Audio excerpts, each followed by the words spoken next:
I wanted to speak about the tragedy that recently happened in Beirut, and I know there's been a huge buzz in the community about ammonium nitrate. I just wanted if you had any thoughts on that, Mike. Absolutely. So let's preface this by the fact that there's a lot of details that still have to come forth. And I think there are some things that are very obvious as we look at this.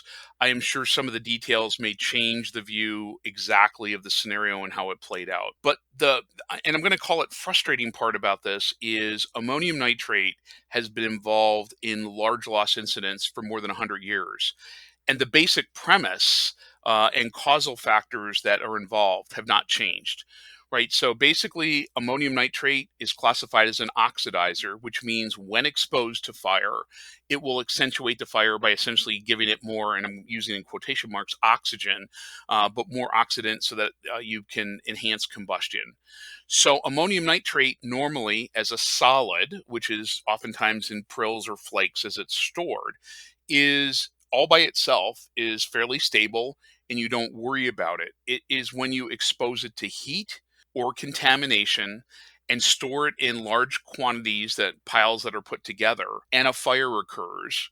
The results are cataclysmic, right? It's the outcome is literally predictable, right? And a person that I mentor with, a gentleman by the name of Gordon Graham, always says, if it's predictable, it's preventable, right? You can put controls in place, and so all of the things that we need to be working on are how do you isolate the material so contamination cannot occur?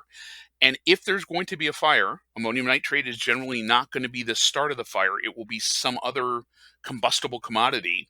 How do we end up putting that fire out or controlling or preventing the fire from occurring? It appears in Beirut that this warehouse where the ammonium nitrate was also had other commodities, particularly fireworks and probably some other combustible commodities. And so the fire likely started by an area that, something that was not ammonium nitrate. But then once the fire got going, and you look at these historical events that have occurred, usually within 30 minutes to 90 minutes, with the fire that continues to burn, you get a ferocious fire because of the presence of an oxidizer, and you progress to detonation. And these detonations are horrific. In the U.S., our most horrific ammonium nitrate detonation was back in 1947 in Texas City, and that was a ship that had ammonium nitrate fertilizer that caught fire in the Texas City ship channel, and there I think like about 580 people were killed, including the entire Texas City Fire Department. So these types of outcomes are predictable, and so obviously there's a focus on our building and fire code in how we manage those, right, and how we control the hazard, and in making sure from an emergency response standpoint we address these hazards and know that generally speaking, if fires get into these stores, it's something that we have to isolate and evacuate quickly. This brings back memories, for example, of levies in liquefied petroleum gas, right? In the 1970s, the fire service went through a large epiphany about fires exposing propane tanks are ones that if you can't immediately get water on, you have to evacuate, else there's going to be a levee and people are going to be killed, and property is going to be damaged. I'll just say one other quick thing here, and we can explore a bit further if you'd like. In the U.S., we recently, and I mean in 2013, in West Texas, at an agricultural supply house, we ended up having a fire, and in about 30 minutes, a detonation that killed, I believe, 15 people.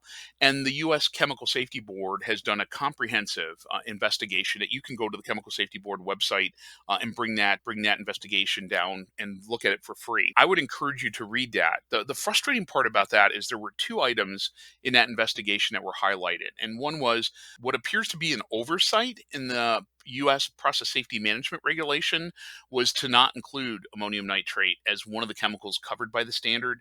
That has not yet been resolved. And then the other one is that OSHA 1910-109, which is titled explosives and blasting agents, right? So people kind of immediately go, well, I'm using ammonium nitrate. I'm not an explosive or a blasting agent, but that has application for the storage of ammonium nitrate. Paragraph I of that standard has requirements. And so, I don't think necessarily that there's going to be a lot of new requirements, the science is pretty battle tested. I think it's our application of this science and our awareness of the hazard that has to change.